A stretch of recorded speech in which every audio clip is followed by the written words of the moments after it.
Olá pessoal, bem-vindos a mais uma aula do canal Home Bio, mas antes da gente começar, não deixa de deixar o seu comentário, deixar o seu like, se inscrever no canal e ativar as notificações, ok? Qualquer dúvida também podem deixar aí nos comentários.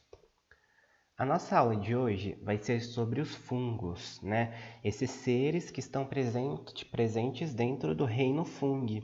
Então, se lembram na aula passada, onde a gente viu as bactérias, né, que estavam dentro do reino protista? Aqui, os fungos estão presentes dentro do reino fungi.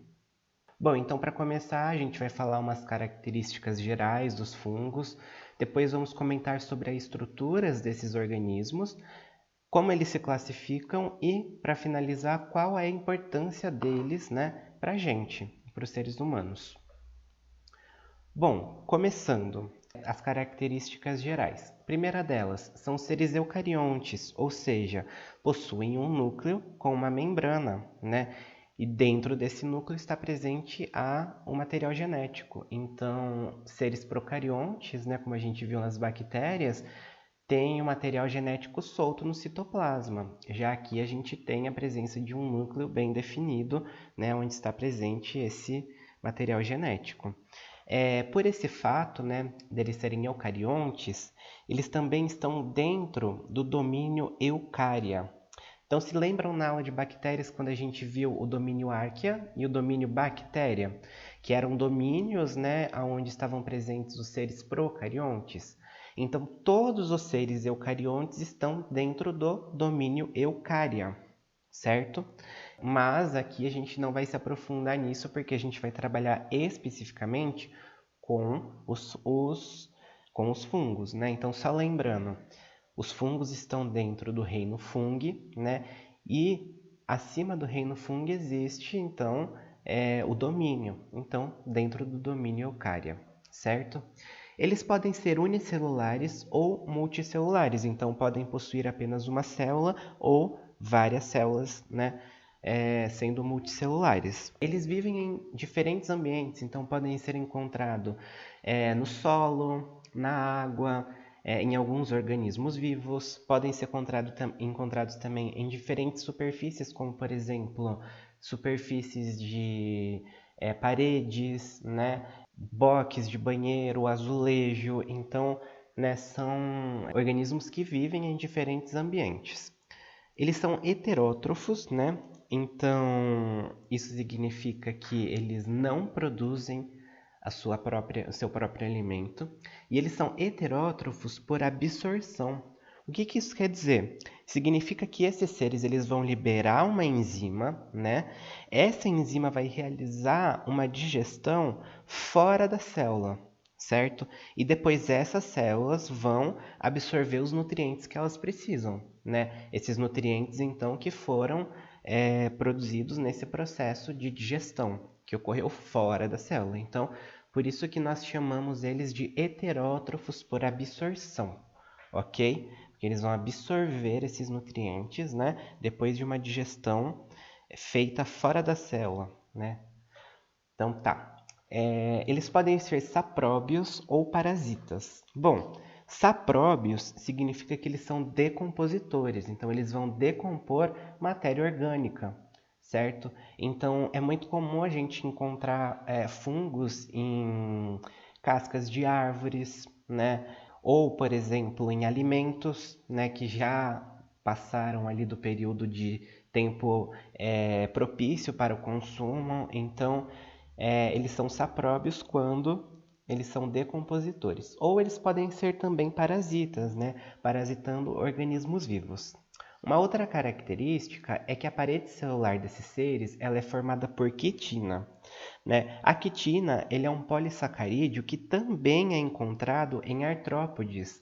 Então, essa é uma característica que os fungos têm muito parecida com, né, alguns animais, no caso os artrópodes. E aí a gente para pensar, né? Muitas pessoas às vezes confundem, né, os cogumelos, os fungos que a gente vê em casca de árvore com plantas, né? Porque eles estão ali, né, no meio ambiente, no solo, às vezes se parecem mesmo, né, com uma estrutura de uma planta, mas eles têm muito mais semelhanças com os animais do que com as plantas, né? Primeiro, a parede celular é formada por quitina, já a parede celular das plantas é formada por celulose, né? Então é uma diferença muito grande. Segundo, eles são heterótrofos, né? As plantas já são autótrofas, né? Então, olha quantas diferenças, né? Então, não dá para a gente confundir e é por isso que eles são classificados, né, em um grupo totalmente diferente dos animais e das plantas. Bom, uma outra característica é que a reserva energética desses organismos ela é em glicogênio, certo? E a reprodução ela pode ser sexuada quando tem troca de material genético ou assexuada, né? E a forma mais comum dessa reprodução ocorrer é através dos esporos, né? Então, os esporos eles podem participar tanto da reprodução sexuada quanto da reprodução assexuada, né? Também são seres que gostam muito de umidade. Adoram locais úmidos. Eles não precisam de luz, né? Eles gostam de umidade, de água.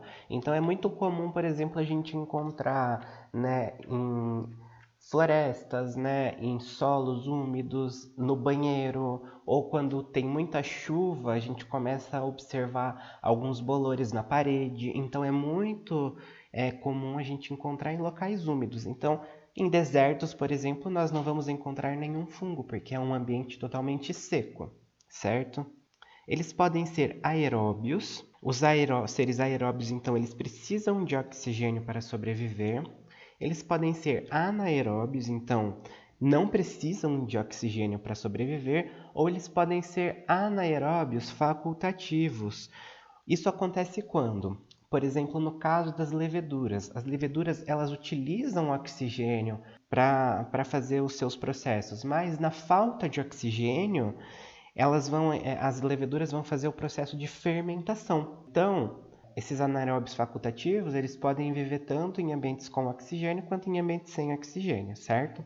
Só lembrando aqui que eu esqueci de falar na reprodução sexuada ou assexuada, é que na reprodução sexuada nós vamos ter a meiose zigótica, certo? Então quem vai sofrer a meiose é o zigoto. Já na reprodução assexuada, a gente vai ter um processo de mitose, certo? Então, é só realmente uma característica aí para a gente diferenciar uma coisa da outra.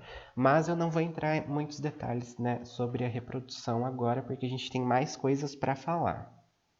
Bom, vamos falar então um pouco sobre as estruturas, né, que compõem esses seres, né? Então, a grande maioria desses seres ela é filamentosa, né? Então, isso significa que são multicelulares, certo? Mas existem também aqueles seres que são unicelulares, como por exemplo as leveduras, certo?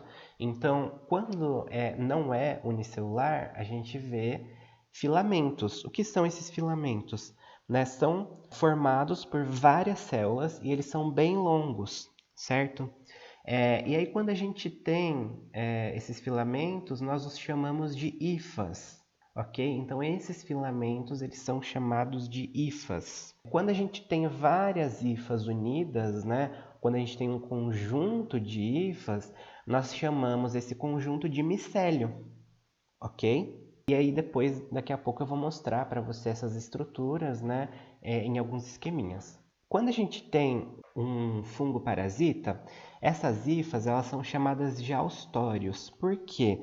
Porque elas vão penetrar as células que elas estão parasitando, né? Então, é por isso que são chamados de haustórios, ok? Agora, mais especificamente sobre as hifas. A gente tem dois tipos de hifas. As hifas septadas, que são aquelas que vão possuir septos, né? Os septos, eles são paredes transversais que vão separar as organelas e os núcleos, né? Então é como se fizesse uma separação das células, ok? Nesse caso, a gente tem as hifas septadas monocarióticas, né? Que são aquelas em que dentro de um septo vai haver apenas um núcleo. Ou a gente tem as hifas septadas dicarióticas, aonde dentro daquele septo, né, dentro daquele espaço entre um septo e outro, a gente vai ter 2 núcleos, certo? Então, essa é uma classificação dentro, né, das hifas septadas. Mas a gente também tem as hifas cenocíticas. As hifas cenocíticas, elas têm, não tem essa separação que a gente observa nas hifas septadas, então elas não têm esses septos, né? Logo, elas vão ser constituídas por um único citoplasma, né? E dentro desse citoplasma a gente vai ver vários núcleos, sem essa separação, ok? Então essa que é a diferença entre hifas septadas e hifas cenocíticas.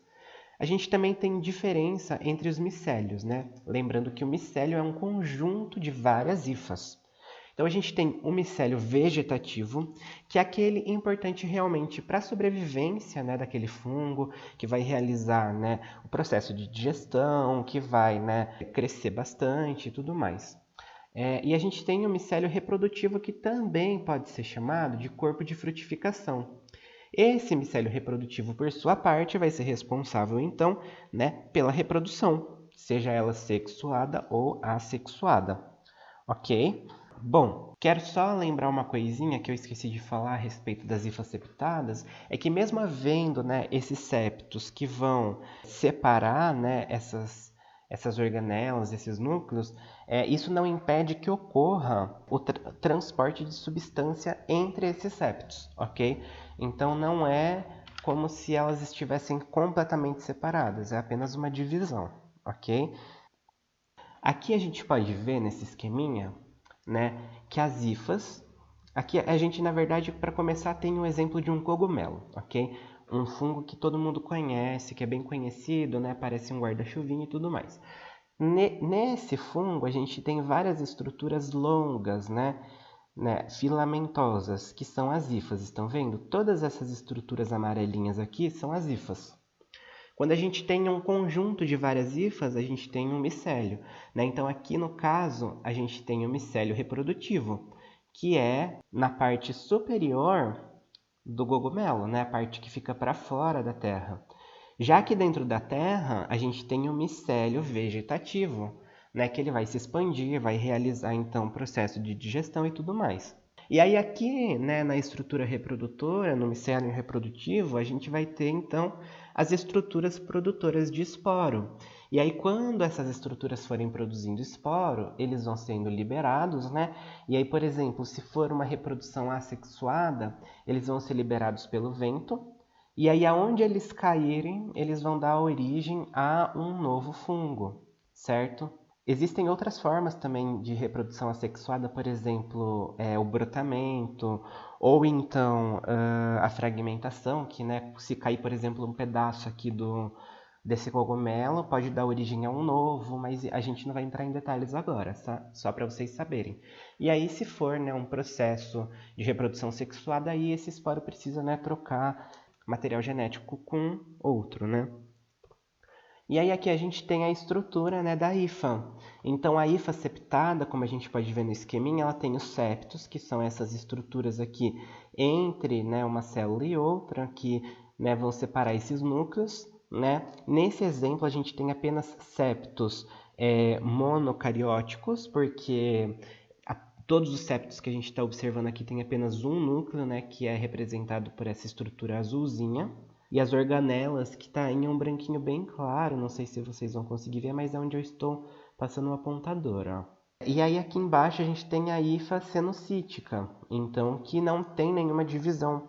Observem que aqui não tem, né, esses anéisinhos que a gente observa na hifa septada. Então aqui a gente tem realmente apenas um único citoplasma sem essa divisão, ok? Então vamos falar um pouco sobre os diferentes filos dentro do reino fungi. O primeiro deles é o filo Chytridiomycota, também conhecido como Chytridiomycetus, certo? Os fungos presentes dentro desse filo são, em sua maioria, fungos aquáticos, unicelulares ou multicelulares, né? E aí, no caso de serem multicelulares, eles são multicelulares com hifas cenocíticas. Então, aqui a gente não tem hifa septada, apenas hifa cenocítica, ok? E aí, por serem também de maioria aquática, a gente vai ter uma célula flagelada, né? Esporos flagelados também, né? Porque o flagelo vai ajudar a se locomover nesses ambientes aquáticos. Então, é uma característica desse grupo. Também possuem alternância de geração. Então, uma geração o adulto vai ser N, a outra geração o adulto vai ser 2N. E eles podem ser sapróbios ou parasitas. Então, sapróbios, os decompositores, e os parasitas, aqueles que vão, então, parasitar outros seres vivos. E aqui eu destaquei parasitas porque a maioria, né, aqui dentro dos quitridiomicetos são parasitas. Inclusive, saiu uma reportagem uns anos atrás de alguns fungos de quitridiomicetos que estavam, né, ao redor do mundo parasitando anfíbios, né, e levando esses anfíbios à extinção. E por quê? Porque os anfíbios eles vivem mais ou menos no meio aquático, né? Então, por exemplo, eles têm a possibilidade de ficar tanto no ambiente aquático quanto no ambiente terrestre, alguns deles, né? Por exemplo, os sapos e tudo mais. Mas enfim, então por eles estarem nesse ambiente aquático, né, onde estão presentes também os quitridiomicetos, e por eles terem uma pele, né, muito permeável, então eles estavam sendo muito parasitados por fungos desse filo e, né, levando até a extinção de algumas espécies. Depois a gente tem os zigomicetos, do filo Zygomicota. Eles são conhecidos popularmente como mofos, né? Então, acredito que todo mundo já tenha visto um mofo, né, na parede de casa ou em algum outro lugar. Eles podem ser sapróbios, parasitas ou mutualistas. Então, uma relação de mutualismo é aquela em que duas espécies diferentes se relacionam com benefício para ambos, né? Então, não vai haver prejuízo para nenhuma das duas partes. Eles são predominantemente terrestres, né? Então, por isso que a gente observa em algumas superfícies, em chão, em parede e tudo mais, né? Embora gostem muito de ambientes úmidos, como por exemplo banheiros, mas são predominantemente terrestres. E também, né, podem causar doenças em plantas, animais e nos seres humanos, né? Então, se a gente estiver num lugar muito embolorado, com muito mofo, a gente pode passar mal. Dependendo da espécie desse mofo, isso pode ser mesmo até agravado, né? A gente pode ficar assim numa situação bem complicada. Então, é um filo que, né, tem essa característica. E aqui, novamente, a gente tem hifas cenocíticas, então a gente não tem hifa septada. Aqui eu trouxe dois exemplos para vocês verem. Então, aqui a gente tem uma parede completamente embolorada com mofo, né, com bolor, provavelmente em um ambiente muito úmido. E o que a gente faz nessas situações? Bom, quando não está numa situação tão avançada assim, porque eu acredito que aqui já esteja um pouco mais avançado, né? Então, provavelmente esse fungo, ele já deve ter, né, por exemplo, esporos em vários locais dessa parede, então é um pouco mais difícil de se livrar dele. Mas quando esse mofo está no comecinho, aqui em casa às vezes, por exemplo, surge alguma manchinha, você vai lá e espirra água sanitária. E aí essa água sanitária vai tirar aquele bolor. Então é sempre importante, quando estiver começando isso na casa de vocês, né, na parede, se vocês observarem, já vão lá com água sanitária para fazer essa limpeza. Mas sempre usando máscara e tudo mais para se proteger. E aqui eu trouxe um outro exemplo, né, numa fatia de pão, que também criou esse bolor, esse mofo, então não está mais propícia para o consumo.